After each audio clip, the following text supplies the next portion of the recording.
Okay, let's dive right into this explainer. Denis Villeneuve hasn't just dropped a new teaser for the final film in the Dune trilogy. He has dropped an absolute structural bomb on Frank Herbert's original lore. Welcome back to Plot Hole Unrated, where we specialize in deep dive movie analyses. If you love unpacking hidden lore as much as we do, make sure you hit that subscribe button. Now, let's break down the explosive changes and massive deviations hidden in this final chapter. So, the structural bomb dropped right out of the gate is this. Villeneuve extends the timeline gap to 17 years. If you're familiar with the source material, Dune Messiah, you know the book only jumps 12 years. But Villeneuve is tweaking this timeline for a highly critical reason.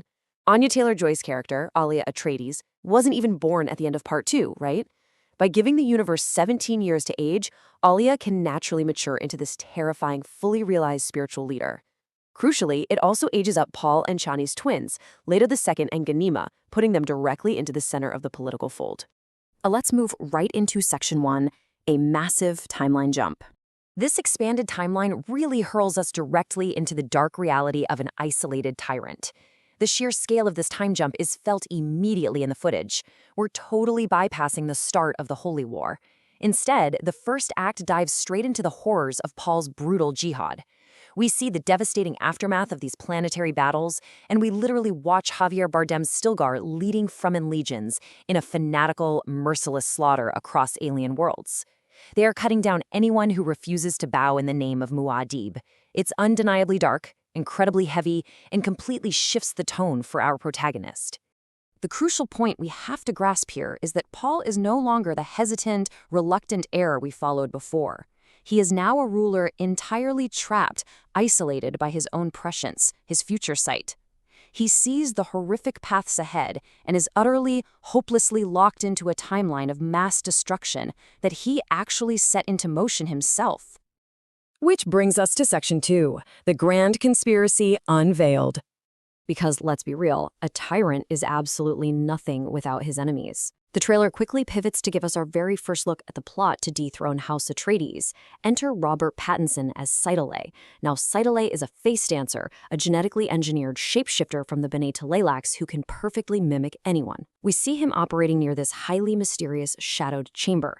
That pod likely belongs to Edric, a guild navigator whose own limited future sight acts as a psychic shield, hiding this entire assassination plot from Paul's all-seeing vision. Or it could be the transport casket holding the conspirators' ultimate weapon. And this brilliantly illustrates the biological threats aimed directly at the Emperor's mind.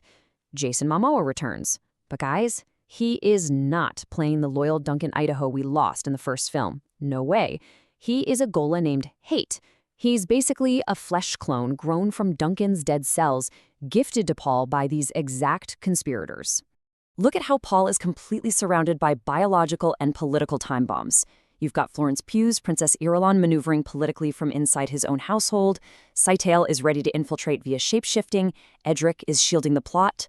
But Hayt is the most dangerous piece on the board. If you look really closely at the footage, Hayt has these pale, almost entirely white eyes. That signals his mind-shattering Mentat programming. He is a literal biological time bomb designed to destroy Paul's mind from the inside out by weaponizing his grief over Duncan. All right, let's head into Section 3, the Blind King's Rule. All of this conspiring builds to a devastating midpoint, heavily teased in the trailer, the legendary stone burner sequence. The stone burner is a weapon of mass destruction that unleashes a blinding, horrific radiation blast. We actually see Paul wrapped in cloaks as a spectacular explosion knocks his soldiers clean off their feet. This is a monumental event because, according to the lore, this specific blast leaves the Emperor completely and physically blind. Which leads us to the ultimate dramatic question at the core of this whole explainer. How does a blind man maintain control over a hostile, scheming empire? Seriously, how does a blind king rule when assassins are literally at his doorstep? Well, the answer is both brilliant and terrifying. Paul uses his failing prescience to perfectly see his surroundings. He basically walks through the world step by step, using his foresight to perfectly mimic physical sight. He knows exactly where everything is because he has already seen it happen.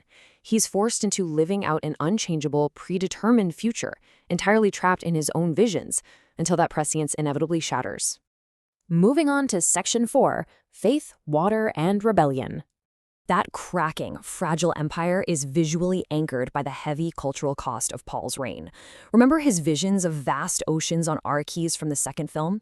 Well, part 2 teased them, but part 3 shows us the reality. We see actual rain falling on the colossal stone temple where Alia acts as the high priestess of the Fremen religion.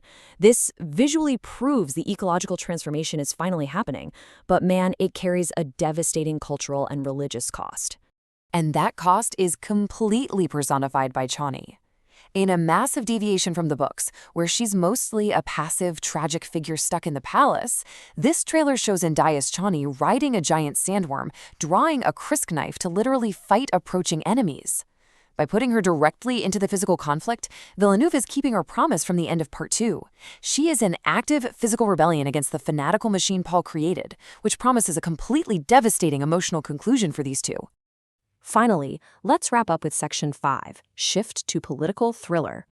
All of these elements, the conspiracy, the shapeshifters, the blindness, the rebellion, synthesize into a massive atmospheric evolution for the franchise. While Part 2 is undeniably a grand, sweeping war epic, Villeneuve was openly calling this uncompromising finale a psychological political thriller. The sprawling desert charges are being traded in for shadowy corridors, assassination plots, and deep, deep paranoia. And you can literally feel that genre shift in every single frame. With new cinematographer Linus Sandgren shooting on genuine IMAX film, the visual tone is just flawless. The intense contrast between the harsh, blinding desert heat and these deep, shadowed psychological close-ups perfectly captures this shadowy new genre. It feels claustrophobic, it feels dangerous, and it looks completely uncompromising. As we conclude this explainer, I want to leave you with this to ponder.